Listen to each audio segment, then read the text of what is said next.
दीदी रो रही थी। दीदी को रोते देखना अप्पू को अच्छा नहीं लगता। पिछवाड़े वाले कमरे की खिड़की की चौखट पर माथा टेके रो रही थी। वह तो हमेशा रोती ही रहती है। शायद नानी ने उसे गाली दी हो। वैसे नानी अप्पू को भी डांटती रहती है, लेकिन अप्पू को रोना नहीं आता। गुस्सा आता है। अगर वह भी दीदी जैसा बड़ा होता तो दिखा देता। इतनी बड़ी होने पर भी दीदी डांट फटकार क्यों सहती है? उसका चेहरा उतर जाता है, आंखें भर आती है। यह देखकर अक्सर अप्पू वहाँ से बाहर निकल जाता। दीदी को रोता देखकर अप्पू से उसके पास रहा नहीं जाता। कभी रोते रोते दीदी उसे गले लगा लेती।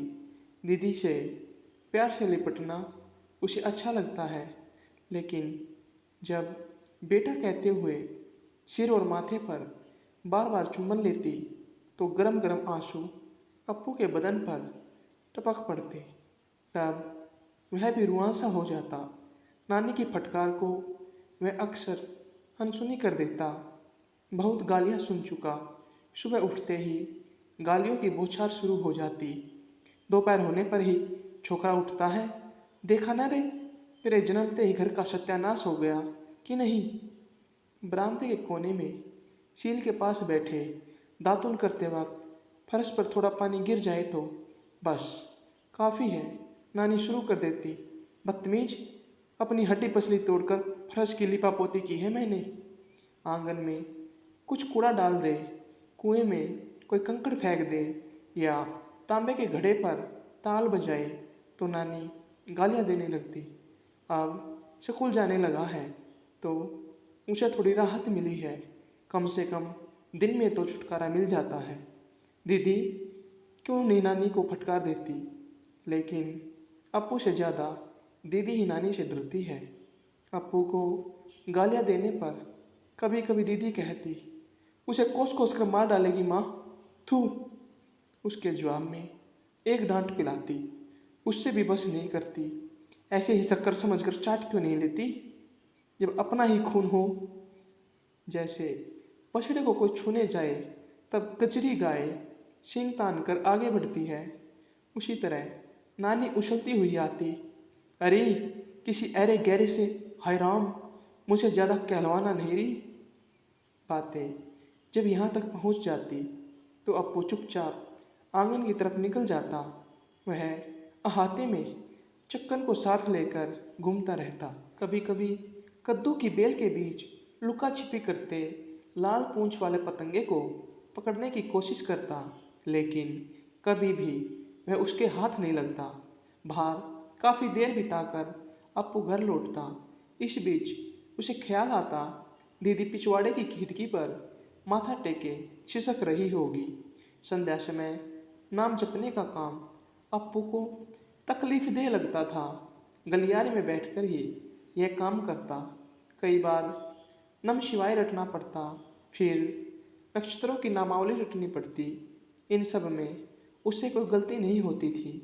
देसी महीनों के नाम भी उसे गिनना आता था, लेकिन इसके बाद उसे अंग्रेजी के महीने और 1 2 3 गिनने के काम में दीदी की मदद की ज़रूरत पड़ती थी। दीदी को अंग्रेजी आती थी। पोर की दीवार पर टंगी कान्हा की तस्वीर वाले कैलेंडर में छपी अंग्रेजी दीदी पढ़ लेती थी। आखिर दीदी की पढ़ाई 8वीं तक हुई थी। सब कुछ रटने के बाद वह दीदी के पास चुपचाप जा बैठता। दीदी उसके बालों पर उंगलियां फेरने लगती। तभी पड़ोस के बड़े घर से गाने की आवाज़ आती। वह कभी उधर नहीं गया। बाड़े के इस तरफ से देखा भर है, वहाँ काफ़ी लोग रहते हैं। वहाँ से गाने की आवाज़ आ रही थी। गाने वाली और बातें करने वाली एक पेटी वहाँ आई थी। यह पेटी गाती और बोलती कैसे है? चक्कन कहता है कि उसके अंदर कोई बैठा होगा। चक्कन को कुछ भी नहीं आता। वह तो स्कूल भी नहीं जाता। कजरी गाय सिर्फ उसी को सींग नहीं मारती, यह उसके बड़प्पन से नहीं, उसके हाथ की लकुटियाँ देखने से है। वे सारे गीत शायद सिनेमा के थे। अप्पू ने अभी तक कोई सिनेमा नहीं देखा। स्कूल के उसके साथी यशोदा और मणि ने सिनेमा देखा है। सिनेमा की तस्वीरों से बनी एक थैली उसने ज़रूर देखी थी। गाना सुनकर दीदी पर अक्सर एक पागलपन सवार होता। फिर कुछ पूछा जाए तो जवाब नहीं देती। पता नहीं क्यों इस तरह नाराज़ रहती थी। कभी कभी दीदी इसी तरह चुप्पी साधे बैठ जाती थी। यह दीदी भी कितनी अजीब है। फिर भी उसे दीदी पसंद थी। सवेरे स्कूल जाने के पहले दीदी उसे नहलाती। सूखी तुरई के रेशे से शरीर रगड़ रगड़ कर नहाना उसे पसंद नहीं। अंगोछी की नोक से कान के अंदर साफ करते वक्त उसे गुदगुदी होती। दीदी ही शिकंजी परोस देती। शिकंजी पी लेने के बाद गीले अंगोछे से छाती से पानी पोंछ देती और पिछले दिन धोकर रखी कमीज और धारीदार जांघिया पहनाती। बालों पर कंघी करके चेहरे से तेल की चिकनी परत एक बार और पोंछ देती। इसके बाद वह स्कूल रवाना हो जाता। रात को वह खाने बैठता तो दीदी भी पास बैठ जाती। दीदी द्वारा कोर बनाकर खिलाना उसे पसंद था, लेकिन नानी के सामने दीदी उसे कोर बनाकर नहीं खिलाती थी, क्योंकि एक बार नानी ने डांटा था, यह क्या दूधमुआ बच्चा है जो तू कोर बनाकर खिलाती है। दीदी कभी कभार ही नानी को जवाब देती। दीदी की बातें सुनने पर नानी पर भूत सवार हो जाता। फिर कोहराम मच जाता। नानी की जली कटी बातें सुनने के बाद दीदी रोने लगती। कभी कभी नानी भी रो उठती। नानी के रोने से उसे कोई फर्क नहीं पड़ता था, लेकिन सिर्फ एक बार नानी को रोते देखकर उसे भी रोना आया था। वह घटना अप्पू भूला नहीं था। नानी को रुलाने वाले उस आदमी को भी वह नहीं भूल पाया। चक्कन के बनाए नारियल के पत्ते की गेंद से वह आंगन में खेल रहा था। तभी फाटक से किसी ने बुलाया, माँ। देखा तो एक आदमी बाड़े के पास खड़ा था, लंबी आस्तीन वाली कमीज और बगल में एक थैली। नानी आंगन से होकर बाड़े की तरफ गई। पता नहीं नानी क्या बड़बड़ा रही थी। तेरी माँ ही तो कह रही है, तू यहाँ तक आ गया है तो घर के अंदर क्यों नहीं आता कुमारन। अप्पू को भी लगा नानी ने ठीक ही कहा था। यह कौन है इतना गरूर वाला। अगर उसे नानी से बात करनी है तो उसे उधर बुलाने की क्या ज़रूरत है। वह क्या इधर आ नहीं सकता। वह आदमी बोला, मुझे यह कहकर निकले 5 साल हो गए हैं कि अब इस घर में पैर नहीं रखूँगा। वह तो कभी नहीं होगा माँ। नानी उसे डांट क्यों नहीं रही। हमेशा गरजने वाली नानी उस गरूर वाले के सामने गिड़गिड़ा रही थी। मेरे पेट की जन्मी है, मैं उसे कैसे मार डालूं। उसका जवाब अप्पू की समझ में नहीं आया। नानी ने कहा, और जब तक मैं जिंदा हूँ कम से कम तब तक। उसके बाद इतना भी नहीं होगा। उसका चिल्लाना जारी रहा। ये सब सीख तो उन्हें बेटी को पहले से देनी चाहिए थी। इस बीच उसने अप्पू की तरफ देखा। अप्पू को उसकी नज़र जरा गड़बड़ सी लगी। मौका पाकर बच्चों का गला घोंटकर थैली में बांधकर ले जाने वाले उस साधु की नज़र से भी वह इतना नहीं डरा था। ये भी गला घोंटने वाला है क्या। वह चुपके से बरामदे की तरफ बढ़ा। दीदी अंदर चली गई थी। रसोई के पिछवाड़े के दरवाजे पर खड़ी दीदी केले के बाग की तरफ देख रही थी। आंचल थामकर अप्पू ने पूछा, दीदी फाटक पर खड़ा आदमी कौन है। शायद दीदी ने उसकी बात नहीं सुनी। फाटक पर कौन खड़ा है दीदी। दीदी कुछ कहने जा रही थी, लेकिन बोली नहीं। बोलो न, कौन है दीदी। वह गला घोट देगा क्या। कौन। वह आदमी बच्चों का गला घोटने वाला तो नहीं है। लगा कि दीदी का दम घुट रहा है। वह तो तेरे मामा है रे। यह तो नया तमाशा हुआ। मामा होकर क्या ऐसा ही करना चाहिए था उसने। फाटक पर आकर धीरे से नानी को बुलाना, फिर डराने के लिए अप्पू की तरफ घूरना। अजीब मामा है ये, शायद दीदी ने यूं ही कहा हो। क्या ये सच है दीदी? हाँ। मामा इधर क्यों नहीं आते? दीदी ने उसका जवाब नहीं दिया। मामा नहीं आएंगे क्या? और भी कुछ पूछना चाहता था, लेकिन उसने देखा कि दीदी आंखें पोंछ रही थी। यह दीदी तो पागल है। तब नानी अंदर आई। नानी को देख अप्पू घबरा गया। नानी रो रही थी। अप्पू को भी दुख हुआ। कितनी ही गालियाँ क्यों न दे वह, है तो उसकी अपनी नानी। हिम्मत बांधकर वह बाहर निकला और फाटक की तरफ नज़र दौड़ाई। मामा जा चुके थे। मामा को अच्छा होना चाहिए, इस तरह घूरकर डराना नहीं चाहिए। फाटक तक आकर नानी को भला बुरा कहकर रुलाना नहीं चाहिए। पीछे वाली घर की जानू के भी एक मामा है। वे 7 समुंदर पार दूर कहीं रहते हैं। वहाँ रेशमी कपड़े और खूबसूरत छाते बहुत हैं। वे जब आए थे तो जानू को ये दोनों चीज़ें मिली। छाता बहुत अच्छा था और हल्का भी। अपनी माँ के साथ मंदिर जाते समय वह उसे साथ लेकर जाती। कमीज बड़ी थी, इसलिए पेटी में ही रखी थी। जानू के दूसरे मामा जो घर में पड़े रहते हैं, उसने उसे अब तक कुछ नहीं दिया है। 7 समुंदर पार वाले मामा अच्छे हैं। वे शायद अगले साल भी आएंगे। अप्पू को अफसोस हुआ कि उसका मामा ऐसा गड़बड़ निकला। दीदी ने बताया कि वे इधर नहीं आएंगे। उसे भी वैसा ही छाता मिलेगा क्या? मिले तब भी वे नहीं लाएंगे। देखा ने कैसे घूर रहे थे वे। नानी तक को रुला दिया। रूठे हैं इसलिए ही घर नहीं आते होंगे, लेकिन वे रूठे किससे हैं? अब की बार आने पर उनसे पूछने की ठान ही ली थी, लेकिन मामा नहीं आए। ये मामा रहते कहाँ हैं? दीदी तो बताती नहीं। जानू भी ऐसे किसी आदमी को नहीं जानती। जानू को ये यकीन ही नहीं होता कि अप्पू के भी मामा हैं। चक्कन थोड़ा बहुत जानता है। नदी किनारे उनकी घर जायदाद है। चक्कन कहता है कि उसने देखा है। वह जब उधर से होकर गुजर रहा था, उसी समय नए घर पर खपरेल छाया जा रहा था। मामा इधर क्यों नहीं आते रे? वे झगड़ा करके जो गए हैं। चक्कन भी नहीं जानता यह झगड़ा किस बात पर हुआ था। सोचने पर उसे कुछ भी नहीं सूझता। उसके मन में कई तरह की शंकाएं हैं जिन्हें वह सुलझाना चाहता है, मगर पूछे किससे? अक्सर दीदी ही उसकी शंकाएं दूर करती। रात को सोने के वक्त, लेटते वक्त, जब तक वह खाना खाता, तब तक दीदी उत्तर वाली कोठरी में बिछौना बिछा देती। उस पर लेटना उसे पसंद है। वह दीदी की साड़ी है। दीदी की एक और साड़ी है। वह संदूक में करीने से रखी हुई है। उसे पहने हुए दीदी को कभी नहीं देखा। संदूक खोलने पर खुशबू आती है, केतकी की खुशबू। केतकी की खुशबूदार साड़ी दीदी पहने तो खूब मज़ा आएगा। खाना खाते ही अप्पू लेट जाता, लेकिन जब तक दीदी न आती वह नहीं सोता। रसोई साफ कर, बर्तन मांज कर ही दीदी आती थी।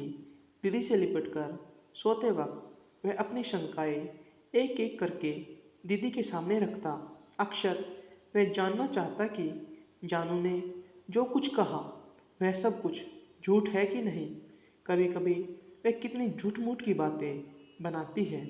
कह रही थी कि उसके घर के दक्षिण के सर्प देवता के झुरमुट में एक ऐसा सांप है जो 9 बच्चों को निगल चुका है। यह तो निरा झूठ है न।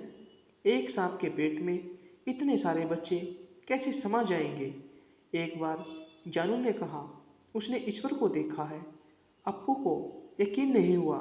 अप्पू ने तो ईश्वर को नहीं देखा, न चक्कर ने देखा है और न ही दीदी ने। जानू कहती है कि उसने रात को ही ईश्वर को देखा है। पूजा के लिए आए पांडे से भी लंबी ईश्वर की दाढ़ी मूंछ है, यह जानने के लिए कि वह झूठ तो नहीं बोल रही। अप्पू ने पूछा, सिर पर क्या था? काहे के सिर पर? ईश्वर के सिर पर। जानू ने खूब सोच समझकर जवाब दिया, बाल फूफू, ईश्वर के सिर पर तो मुकुट रहता है। वह तो जानू ने नहीं देखा था। वह झेप गई। झूठ बोलने पर भी जानू उसे अच्छी लगती थी। जब वह यहाँ थी तो साथ खेलती थी। अब वह भी चली गई। जानू को उसके पिताजी ले गए। वह एक जंगली इलाके में गई है। समुद्र पार करना तो नहीं है। समुद्र पार तो उसके मामा रहते हैं। पिता के साथ जाने पर वह रेलगाड़ी में बैठ सकती है। एक बाहरी पहाड़ का पेट चीरती हुई रेलगाड़ी चलती है। जाने से पहले दिन जानू अप्पू के घर आई थी। साथ में उसकी माँ भी थी। हम कल रेलगाड़ी से जाएंगे। उसने जब यह कहा तब अप्पू के मन में थोड़ी सी जलन हुई। वह तो बहुत कुछ देख सकेगी। जहाँ वह जा रही है वहाँ शायद रबड़ का गेंद और साइकिल मिलते होंगे। अप्पू भी कहीं जाना चाहता है। वह जाए तो कहाँ जाए? कोई ले जाए तभी ना। बड़े टीले पर जहाँ सप्तपर्णी का पेड़ खड़ा था उससे आगे वह कभी नहीं गया। 7 समुद्र पार के देश, ऊंची झाड़ियों के सुरंगों से होकर जाने वाली रेलगाड़ी, सुंदर छाते, रेशमी कपड़ों से भरी उन जगहों पर बच्चों को कितना मज़ा आता होगा। जानू की माँ ने दीदी से विदा ली। वे दोनों साथ साथ पढ़ी थी। जानू की माँ के पास कई साड़ियाँ हैं। वे जानू के पिताजी के साथ कई जगहों पर गई है। एक और भी मज़ेदार बात है, जानू के पिताजी को जानू की माँ मुन्नी के पिताजी कहती है। जब जानू की माँ चली गई तो दीदी की आंखें भर आई थी। शायद दीदी भी पहाड़ी सुरंगों को पार करने वाली रेलगाड़ी में कहीं जाना चाहती हो। दीदी कहीं नहीं जाती, यहाँ तक कि मंदिर के तालाब पर भी नहीं। घर के कुएं पर ही नहाती है। फाटक वाले भगवती मंदिर का मेला देखने नानी गई, अप्पू भी गया, फिर भी दीदी नहीं गई। दीदी नहीं चलेगी क्या नानी? तब नानी बौखला उठी। ए छोकरे चुप रह। पिछले जेठ के महीने से वह स्कूल जाने लगा था। अब 2 महीने के बाद परीक्षा शुरू होंगी। उसमें पास होने पर वह दूसरे दर्जे में बैठेगा। जानू अपने पिताजी के पास पहुंचने के बाद शायद वहीं किसी स्कूल में भर्ती हो जाएगी। वहाँ भी तो स्कूल होंगे। वहाँ हमारे केलू मास्टर जैसे मास्टर लोग भी होंगे क्या? न होना ही अच्छा, पिटाई से तो बच सकती है। क्लास में अप्पू का एक दोस्त है कुट्टी शंकर। खेत के उस पार उसका घर है। दोनों साथ साथ स्कूल जाते हैं। केलू मास्टर कभी कभी कुट्टी शंकर को कुट्टी चातन पुकारते हैं। यह सुनकर सब हंसते हैं। उसके लिए यह नाम ठीक ही फबता है। लेकिन केलू मास्टर की मार बर्दाश्त के बाहर थी। कुट्टी शंकर ने एक बार उसे एक नींबू दिया। वह अपने घर ले आया था। उसके घर में पहले दिन कुछ नींबू खरीदे गए थे। उसकी मझली दीदी की शादी थी। शादी में नींबू का क्या काम? बेवकूफ़, तू यह भी नहीं जानता क्या? वह इस तरह बोल रहा था जैसे उसने बहुत सी शादियाँ देखी है। शादी के बारे में कुट्टी शंकर ने सारा ब्यौरा उसे दिया। बहुत से लोग घर आएंगे। पंडाल में बैठने वाले बारातियों पर गुलाब जल छिड़का जाता है। गुलाब जल खूब खुशबूदार होता है। बाद में चंदन और नींबू सबको दिया जाता है। अप्पू को इन बातों पर यकीन नहीं हुआ। वह यदि साफ कह दे कि ये सब झूठ है तो शायद वह पूछता, क्या तुमने शादी देखी भी है? तब मानना पड़ता कि नहीं देखी है। कुट्टी शंकर को तसल्ली देने के लिए अप्पू ने कहा, मेरे घर जब दीदी की शादी होगी तब तुझे भी नींबू दूंगा मैं। मगर कुट्टी शंकर कह रहा था, तुम्हारी कोई दीदी कहाँ है? यह सुनकर अप्पू को बहुत गुस्सा आया। उसे 4 बार कुट्टी चातन कहकर कनपटी पर तमाचा लगाने का मन हुआ। कुट्टी शंकर उससे मोटा तगड़ा है, इसलिए ऐसा नहीं किया। मेरी दीदी फिर कौन है रे? अरे बुद्धू, यह तो तेरी माँ है। तब कुट्टी शंकर की मूर्खता पर उसे हंसी आई। इस उल्लू को केलू मास्टर ने कुट्टी चातन सही नाम दिया है। जा, तुझे खाक पता है? ओ, तू आया बड़ा जानने वाला। मेरी माँ बता रही थी। तेरी माँ क्या जानी? फिर दोनों में झगड़ा शुरू हो गया। कुट्टी शंकर ने नींबू वापस मांगा। नींबू उसके सामने फेंककर अप्पू ने नाक भौं सिकोड़ी। स्कूल से लौटते वक्त उसने सोचा, दीदी माँ कैसे हो सकती है? उसका कोई माँ बाप नहीं है। उसे दीदी और नानी है बस। नानी की क्या बिसात है? छोकरे ऐसा मत कर, वैसा मत कर। तेरे जन्मते ही उसे बस दीदी काफ़ी है। उसे माँ नहीं चाहिए। माँ होती है तो क्या क्या मुसीबतें झेलनी पड़ती है, ये सब वह देखता रहता है। दीदी की माँ है नानी, कहाँ दीदी को वह कभी चैन से बैठने देती है। पिछले 4-5 दिनों से दीदी दिन रात रोती रहती है। नानी अब गाली नहीं देती। दीदी भी कैसी पगली है। दीदी अप्पू से नाराज नहीं होती। रात को सटकर लेटते समय दीदी ने बहुत कुछ कहा। कोई कहानी तो नहीं। दीदी को कई कहानियाँ आती है। रतन ढूंढ निकालने वाले राजकुमार की कहानी। उसे सुनने के बाद ही रतन मिलने पर उसे छिपाने की तरकीब वह समझा। रतन को गोबर में ढका जाए तो उसकी चमक बाहर दिखाई नहीं पड़ती। फिर पत्थर पर बन जाने वाली राजकुमारी की कहानी। जिंदा करने के लिए बच्चे की बलि चढ़ाकर पत्थर पर खून डालने की बात सुनकर उसे रोना आया। अब दीदी कहानियाँ नहीं सुनाती, चुपचाप पड़ी रहती है। थोड़ी देर बाद पूछती है, सो गया बेटे? नहीं तो बेटा तू खूब पढ़ाई करना। जी। बड़ा होकर दीदी का ख्याल तो रखेगा कि नहीं? यह कैसी बेतुकी बात है। फिर भी हाँ भरता है। दीदी का तो एक तू ही है रे। 2-3 दिनों से दीदी की तबीयत खराब है।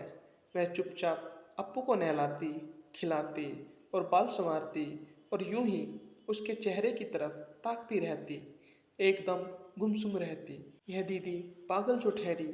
दोपहर बीच वाले कमरे के फर्श पर दीदी और नानी लेटी, तब नानी को कहते सुना, उसके बारे में सोचकर तुझे मन मारने की कोई ज़रूरत नहीं। दीदी कुछ नहीं बोली। जो हो गया सो हो गया।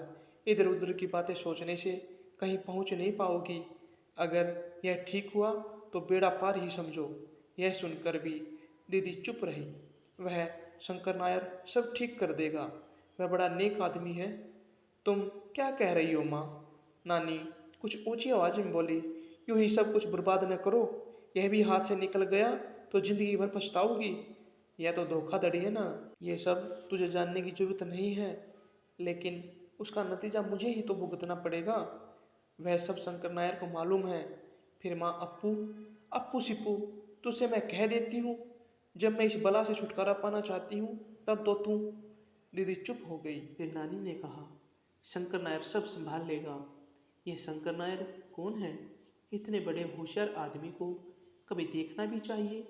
इस बीच एक दिन सुना कि शंकर नायर घर आने वाला है। देखने में तो शंकर नायर एक नेक आदमी लगा। ओसारी पर बैठे जब वह नानी से बातें कर रहा था तो अप्पू उसके पापड़ नुमा सफ़ेद बालों को देखता रहा। वह आदमी नानी से बातें किए जा रहा था, लेकिन उन सब बातों में उसकी दिलचस्पी नहीं थी। वह नाड़ की पहाड़ी में शादी होने वाली है, होने दो। यही ख्याल रखना कि बच्चा होने की भनक तक कान में न पड़ने पाए, ठीक है?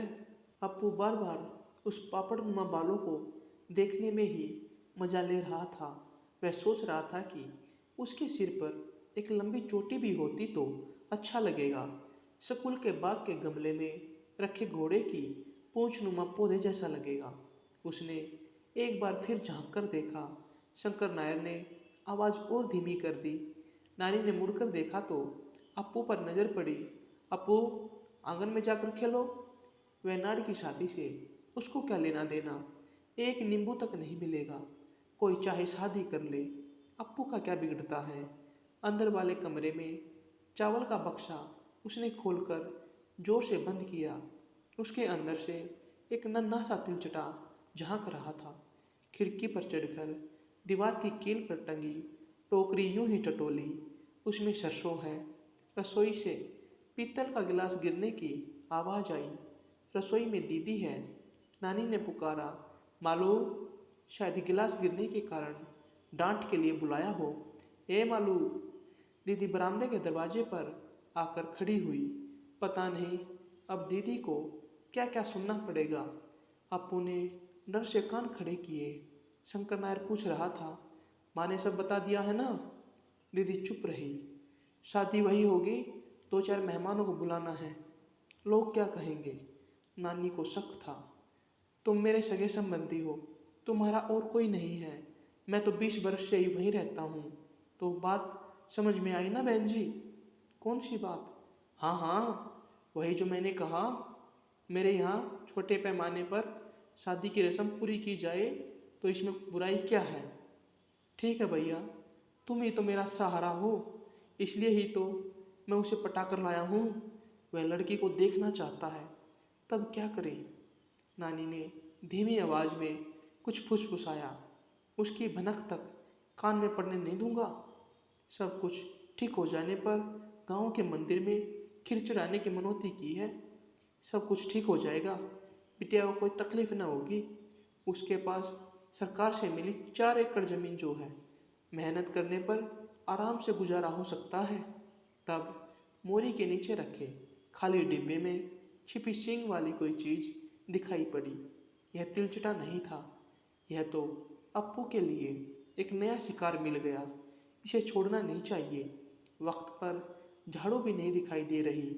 नारियल के पत्ते की एक मोटी तिल्ली चाहिए। ओसारे में तब भी बातचीत चल रही थी नानी और शंकर नायर के बीच। दोनों कानाफूसी कर रहे थे। जो भी हो, झाड़ू कहाँ गई। छिपकर बैठे सिंह वाले को एक मार लगानी है। झाड़ू ढूंढते हुए रसोई पहुंचने पर वहाँ दीदी मिली। अभी अभी तो दीदी शंकर नायर की पंचायत सुनने गई थी। जब दीदी से पूछा कि झाड़ू कहाँ है, तो उसने अप्पू को गोद में उठा लिया। फिर सिर और माथे पर चूमती रही। दीदी के आंसू उसके चेहरे पर और सिर पर टपक पड़े। शंकर नायर दीदी को कोई गाली तो नहीं दे रहे थे। नानी भी नाराज नहीं हुई थी। फिर दीदी रो क्यों रही है। यह दीदी भी कैसी पागल है। रात को दीदी ने पूछा, अगर दीदी ना हो तो बिटुआ नानी के पास सोएगा न। मैं तो दीदी के पास ही सोऊंगा। अगर दीदी चली जाए तो। दीदी किधर जा रही है।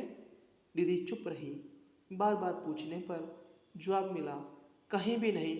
दीदी ने यूं ही कहा था। सच। अपुन ने तसल्ली की सांस ली। एक दिन वह स्कूल से आया तो उसे मीठा सा पकवान आटा मिला। वह हमेशा नहीं बनता है। ऐसी कोई खास चीज़ मिलने पर चक्कन के सामने खड़े होकर खाने की जिद अप्पू करता है। उस छोकरे का लालच देखते ही बनता है। दीदी ने कहा है कि वह बहुत लालची है, इसलिए उसे दिखाकर मत खाना, क्योंकि वह लकुटिया बना सकता है।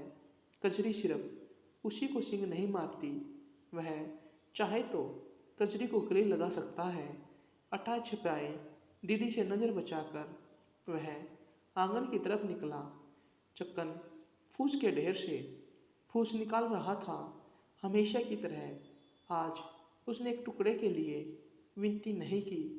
मुझे बड़ी मालकिन ने दिया है। झूठ। मैं ही उनके आने पर चाय पत्ती और चीनी लाया था। किन के आने पर। मेहमान लोगों के। देखिए छोटे मालिक, चक्कन ने गांठ खोल कर दिखाया। बीड़ी के 3 टुकड़े जो साहब लोग आए थे उन्होंने पीकर फेंके थे। अगर बीड़ी पीते हैं तो जरूर बड़े आदमी ही होंगे। शंकर नायर के पापड़ जैसे बाल होने पर भी वे बीड़ी नहीं पी सकता। पहले जब आया था तब नानी की तरह पान चबाता रहा। बहुत बुरी बात। मेहमान लोग कहाँ हैं। दीदी से पूछने के लिए अंदर दौड़ा। दीदी अहाते में ही थी। नानी रतालू छील रही थी। नानी, मेहमान कहाँ हैं। कौन से मेहमान। यहाँ कौन मेहमान आएगा रे। यमराज है क्या। चक्कन ने नाम नहीं बताया था। अगर यमराज ही है तो वह कहाँ है। मैं यही जानना चाहता हूँ। ये छोकरे, बदतमीजी दिखाएगा तो तेरी हड्डी तोड़ दूंगी। अरे रहने तो, एक मेहमान आ गया तो पाँव जमीन पर पड़ते नहीं नानी के। उसने फिर कुछ नहीं पूछा। रात में कुछ देर सोने के बाद आंखें खुली। बिस्तर पर दीदी नहीं थी। कमरे में दिया जल रहा था। दीदी संदूक खोलकर सामान करीने से रख रही थी। केतकी की खुशबू आ रही थी। जब वह सोने लेटा था तब दीदी पास थी, तो फिर उठी क्यों। रात को दिया जलाकर संदूक में धोती और ब्लाउज क्यों ठोस रही है। चुपके से उठकर दीदी के गले से लिपटकर उसे डराना चाहा, लेकिन उठ नहीं पाया। आंखें धीरे से मूंद गई। राजकुमार ने जिस जंगल से रतन ढूंढ निकाला था उसकी याद आ रही है। केतकी की हल्की सी खुशबू। उसने फिर आंखें मूंद ली। सुबह अप्पू को दीदी ने जगाया, कुएं पर जाकर नहलाया और फिर शिकंजी पी लेने के बाद दीदी ने उसे कपड़े पहनाए। बाल संवारते वक्त दीदी ने कहा, बिटवा, स्कूल जाते वक्त संभल कर जाना, ढोरों से बचकर निकलना। यह तो दीदी अक्सर कहा करती है। उसने मान लिया। बच्चों से झगड़ा मत करना, नानी का कहना मानना और नखरे मत दिखाना। नानी बुरी है, मुझे तो दीदी ही चाहिए। बिटवा हाँफते हुए अप्पू को छाती से लगाकर दीदी ने टूटी सी आवाज़ में कहा, मेरे बेटे। अप्पू को डर था कि कहीं दीदी रो न पड़े। अब की बार दीदी नहीं रोई, इसलिए उसे हैरानी नहीं हुई। तब उसे कुछ कहने का मन किया और बोला, सुनो दीदी, बेटे, मुझे एक बार माँ कहकर पुकार। वह उसे अच्छा नहीं लगा। क्यों दीदी? कुछ नहीं, यूं ही। दीदी कैसे माँ होगी? दीदी ने उसका जवाब नहीं दिया। दीदी के हाथ ढीले हो गए। वह मुंह मोड़कर चुप खड़ी रही। कुछ देर बाद कील पर टंगी थैली अप्पू के हाथ में दी और बोली, बेटा जा। अप्पू ताड़ के पत्तों से बना छाता कंधे पर रखकर उसकी रंगीन डंडी पर थैली लटकाकर आंगन से चल पड़ा। फाटक पार करने पर फिसल कर गिरने को हुआ, लेकिन गिरा नहीं। मुड़कर देखा कि किसी ने देखा तो नहीं। ओसारे के दरवाजे के सहारे दीदी उसे ही एकटक देख रही थी। ये डरावनी आंखें दीदी को कैसे मिली? जब उसने मुड़कर देखा तो दीदी ने कछुए की तरह सिर अंदर खींच लिया। दीदी भी कैसी पगली है। खेत के उस पार कुटी शंकर जंगली अरंडी का पत्ता तोड़कर उसके रस के बुलबुले उड़ाता हुआ खड़ा था। उसकी थैली में 2 आंवले थे। छोटा आंवला उसने अप्पू को दिया। एक सूखा नाला, पगडंडी और छोटा सा टीला पार करके उसको स्कूल जाना था। टीला पार करते डर लगता था। बहुत सी गायें भी होंगी, कोई बात नहीं। कभी पास के बड़े घर का सांड भी वहाँ होगा। अप्पू ने उसे नहीं देखा है, न दिख पड़े। दोपहर को नारायण की पेंसिल उसके हाथ से टूट गई। नारायण रोया। मास्टर जी से शिकायत करने जा रहा था कि कुटी शंकर बीच में पड़ा। केलू मास्टर के पास मामला पहुँचे तो अप्पू को भी मुसीबत होगी। इससे बचने के लिए कल चवन्नी नारायण को देनी होगी। अप्पू को तसल्ली हुई। दीदी से मांगने पर चवन्नी जरूर मिलेगी। स्कूल से घर पहुंचा। किताबों की थैली बरामदे में फेंककर उसने दीदी को पुकारा, अप्पू। दीदी ने नहीं, नानी ने जवाब दिया। रसोई से बाहर आकर पूछने लगी, आज इतनी जल्दी कैसे आ गया? मन में आया कि पूछूं, क्यों इतना प्यार जता रही हो, लेकिन पूछा नहीं। अगर मार पड़ी तो? दीदी कहाँ है? शिकंजी परोस दी है, कपड़े बदल कर आ जा। उसे शिकंजी नहीं चाहिए, दीदी चाहिए। कल तक चवन्नी नहीं मिली तो नाक कट जाएगी। दीदी कहाँ है? वह उत्तर वाले कमरे में गया। वहाँ दीदी नहीं थी। केतकी की हल्की सी खुशबू कमरे में टिकी हुई थी। नानी, दीदी कहाँ है? दीदी यहाँ नहीं है। फिर कहाँ है वह? हाँ, एक जगह गई है। किधर? दीदी आ जाएगी, अप्पू के लिए गेंद लाएगी। गेंद वेद वह लाए है, ठीक है, फिर भी उसे साथ लिए बिना बिना बोले वह गई क्यों? उसे गुस्सा आया। दीदी अजीब है, दीदी ने ऐसा किया है, अब अप्पू बात नहीं करेगा। दीदी की संदूक में चवन्नी होगी, एक नहीं 2 चवन्नी लूँगा। लेकिन संदूक कहाँ थी? उसे रोना आया। नानी ने फिर पुकारा, अप्पू खाना नहीं खाएगा? वह आंगन में निकल आया। बिलप के चबूतरे से एक पत्थर लेकर फेंका, फिर पीछे की तरफ चल पड़ा। अप्पू के लिए नानी ने शिकंजी परोसी है। अप्पू को नानी का प्यार नहीं चाहिए। दीदी को आने दो, रबड़ की गेंद ला कर देगी तो दूर फेंक दूंगा। हाँ। नानी ने फिर पुकारा, अप्पू को कुछ नहीं चाहिए। उसे लगा कि जी भरकर रो ले। दीदी के प्रति जो गुस्सा है उसे आंसू में उतार कर जोरों से रोए। अगर दीदी बढ़िया गेंद और मिठाई लाई तो तब क्या करना चाहिए? तो भी दीदी बिना बताए चली गई ना। अजीब है दीदी, वह दीदी भी कैसी पगली है।